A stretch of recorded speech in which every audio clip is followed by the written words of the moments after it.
Allez, on profite d'un beau soleil pour découvrir une colonne d'escalade. Ça s'appelle pas comme ça, je suppose. Non, c'est un mur d'escalade, une structure artificielle. D'accord. C'est en quoi d'ailleurs?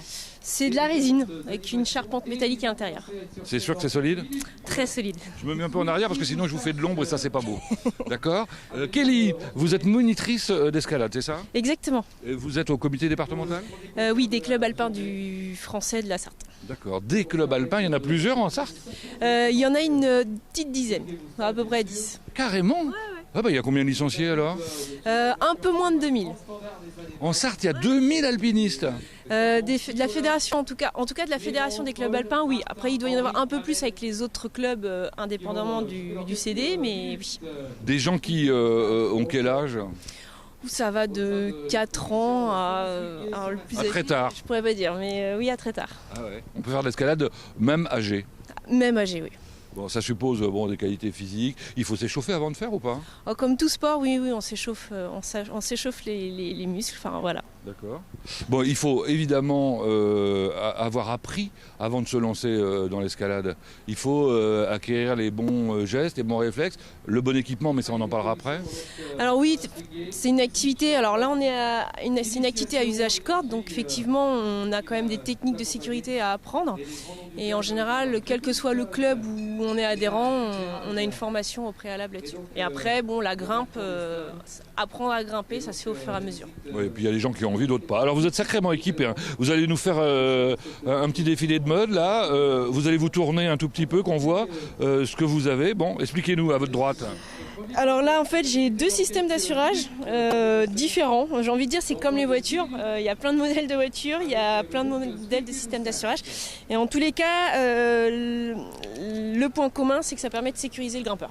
D'accord. On est sûr que ça ne peut pas se rompre, ça. Non. Si tout matériel, tout ce qu'on appelle des EPI, des équipements de protection individuelle, sont forcément... Enfin, il y a obligation de les contrôler annuellement. Alors derrière, c'est quoi ça? Alors ça, c'est un petit pochon qu'on appelle un sac à pof pour mettre de la magnésie. Un petit cochon, un sac à pof, c'est mignon. Pochon, ah, pochon, ah bon, pochon, un pochon. Oh, dommage. Un P. Mais oui, ça aurait pu. Mais voilà, un petit pochon. Alors de l'autre côté. Après, ici, j'ai ce qu'on appelle une longe double. C'est ce qui me permet de me sécuriser quand je suis sur la structure. Voilà, j'ai besoin de m'attacher à la structure sans la corde. Voilà, c'est un bout de corde. Puis bon, après, j'ai un mâchard. C'est pour descendre en rappel. Bon, alors, vous êtes monitrice, vous allez nous montrer comment vous travaillez. On va découvrir Adèle et Jules, qui sont étudiants et qui ont bien voulu jouer les cobayes ce matin. Vous avez déjà grimpé ou pas? Oui, j'ai déjà grimpé l'année dernière. Et alors, ça s'était bien passé? C'est très sympa, quand on est en haut, on a une belle vue, c'est très sympa. Vous n'avez pas eu peur? Non, ça va, on s'habitue. Et vous? De même, c'est sympa comme activité. C'est pas trop fatigant? Bon, non, là, pour la hauteur, ça va. Mais est-ce que vous en avez fait sur des vrais pics ou des vrais rochers? Dans une salle d'escalade, oui. Oui, d'accord. Oui, bon, c'est pas des vrais, alors c'est des faux. D'ailleurs, on fait de l'escalade en Sarthe? Oui, on en fait sur différentes falaises. Où? On en a à Ciel-Guillaume. Ah, c'est le saut du Cerf. Là où il y a le saut du Cerf et Rochebrune. Et après, on a aussi Saint-Léonard-des-Bois. D'accord. Et puis, on a aussi la Jeune Panne à Sablé. Et après, en limitrophe, on a Sauge aussi.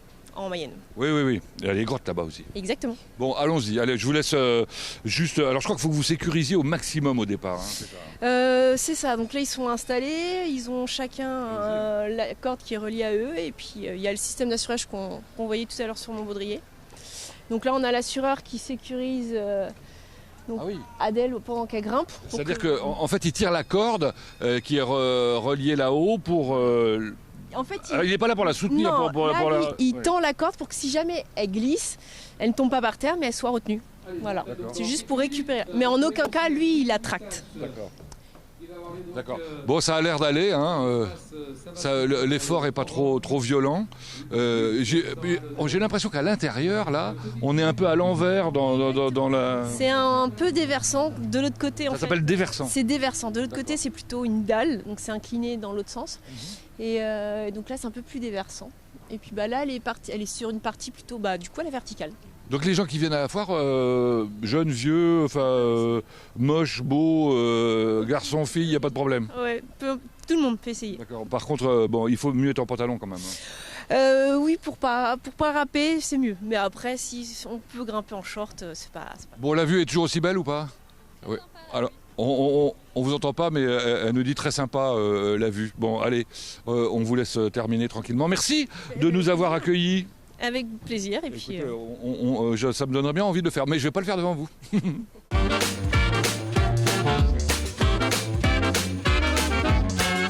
On retrouve nos copains de l'association Paradis. Ça va bien, bonjour? Très bien, merci. Et vous? Impeccable, nous, impeccable. On n'est pas venus tout seuls cette fois-ci. Non, avec toute la petite famille, Sandrine, ma femme, pour la partie extérieure et puis communication. Et ma fille, qui est également sur scène et qui n'était pas présente la dernière fois. Oui, on m'a dit, elle n'est pas là. Ça va? Ça va très bien, La merci. répétition se passe bien? Bah oui, ça va. C'est intense, mais c'est la dernière ligne droite. Magnifique le costume. Hein. Merci Ça beaucoup. représente quoi là du coup? Alors, c'est l'inspiration cirque, donc ça va être un petit peu dans le spectacle. Voilà. Alors justement, en parlant du spectacle, il faut qu'on rappelle les dates à nos spectateurs et spectatrices.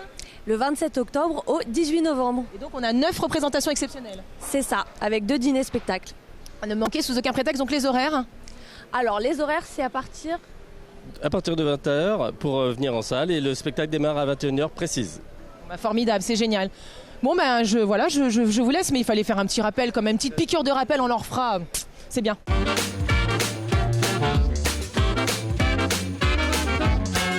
Bon, le conseil départemental a un stand absolument immense cette année, à l'intérieur du forum, mais aussi à l'extérieur. On découvrira les activités toutes, je ne sais pas, parce qu'il y en a tellement, c'est énorme. Et qui est-ce qu'on y retrouve? Quelqu'un que vous connaissez bien? Jean-Claude Raison, bonjour. Bonjour Pascal. Comment ça va? Très bien, notamment durant cette foire. Fidèle au poste à la foire, ça fait combien de temps que vous animez le stand du conseil départemental? C'est un bel anniversaire puisque c'est la 10e année. Bravo. Bon, Jean-Claude, spécialiste du sport incontestablement. Là, vous devez boire du petit lait, j'allais dire, parce qu'il y a tout ici. Racontez-nous rapidement, qu'est-ce qu'on découvre? Voilà, alors donc dès l'entrée sur l'espace, on a nos amis du comité départemental de cyclisme avec le défi champion. Donc là, on parle en watts, on va calculer les watts de chaque personne qui voudrait participer à ce défi champion. D'accord, juste à côté, il y a du tennis de table. Il y a du tennis de table avec également le comité départemental de tennis de table et le ping VR. Le ping VR, c'est le tennis de table virtuel. Bon, on va voir ça tout à l'heure. On oui. va voir ça tout à l'heure. Il y a une... je ne sais pas comment ça s'appelle, un beau ring là au milieu. Là. Oui, ça sera toutes les démonstrations et notamment dans l'après-midi, nous aurons le karaté et également l'aïkido. D'accord. Derrière, de l'handisport? De l'handisport avec également la possibilité de pratiquer le fauteuil. Comme nos amis du handisport. Et puis alors devant nous, un truc absolument incroyable. Hier, les élus s'y sont collés.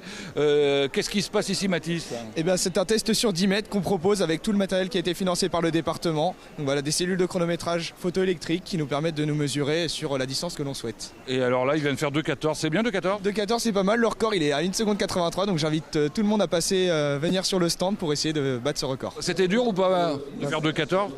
Ah, ça va, c'était plutôt agréable à faire. Bon, vous êtes le champion, il paraît. Hein. On m'a dit que c'est vous qui aviez le meilleur temps par ailleurs. C'était hier ça. Hein. Combien? 1,83. Ah oui, c'est ça. Hein. Donc il faut faire mieux que lui. Ah, il faut tenter de faire mieux que Romain. Voilà, c'est ça. Bon, on essaiera de faire mieux que Romain. Alors, moi, je le ferai pas, hein, je vous le dis tout de suite. Bon, merci. On continue, Jean-Claude, on va plus loin. Les archives départementales, on va revenir un peu plus tard. Et puis, il y a des expos. Hein. Oui, il y a plein d'expositions et notamment un quiz sur les Jeux Olympiques avec des cadeaux à remporter. Bien sûr, les cadeaux offerts par le conseil départemental de la Sarthe. Très bien. Des boutiques, des vitrines qu'on va découvrir tout à l'heure avec Bruno Palmé. Je dis tout à l'heure, ce sera un petit peu plus tard. Et voilà, Monsieur Gay, alors, et c'est lui qui est occupé là. Bon, bonjour monsieur. Bonjour. Un grand champion de cyclisme? Qui? Vous? Un ancien, ouais. C'est quoi votre meilleur titre? Ah, j'ai été plusieurs fois champion de France chez les jeunes et après j'ai fait le Tour d'Espagne qui est actuellement où j'avais fait 2 fois 4e, 6e, 7e. J'ai gagné des étapes au Tour de l'Avenir devant Abdou Zaparov, un Russe qui gagne des étapes au Tour de France. Et puis, j'ai fait une belle carrière chez les pros. Ouais. Bon, alors votre nom c'est Stéphane Gay, on est d'accord? C'est ça, ouais, c'est ça. Ouais, c'était donc la Vuelta, hein, on est là. Ouais, la Vuelta, ouais, la Vuelta. Alors qu'est-ce qui se passe sur le stand là?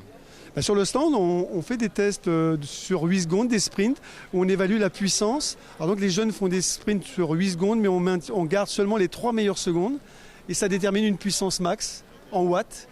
mais ce qu'utilisent aussi les champions, ici on a Mathilde Degros qui elle fait 1500 watts, où les sprinters d'équipe de France vont jusqu'à 2500 watts. Bon, alors ça d'accord. Maintenant, ceux que vous recevez ici font combien en général? On a des personnes qui sont arrivées presque à 1000 watts, ce qui était très bien. Et les jeunes, naturellement, c'est aussi par rapport à la corpulence. Donc nos jeunes sont entre 300, 400, 500 watts. Ça veut dire que plus on est costaud, plus on risque de faire des watts? Ben oui, parce que là, on est sur une courte distance. Alors, naturellement, c'est la force pure. Et donc, quand on a un petit peu de poids, un petit peu de force, on augmente la puissance. Ouais. Alors vous faites combien? Moi, maintenant, je suis nul.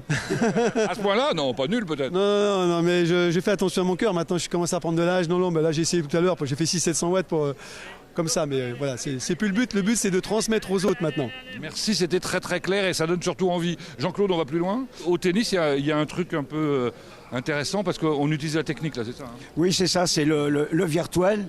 le virtuel, pardon.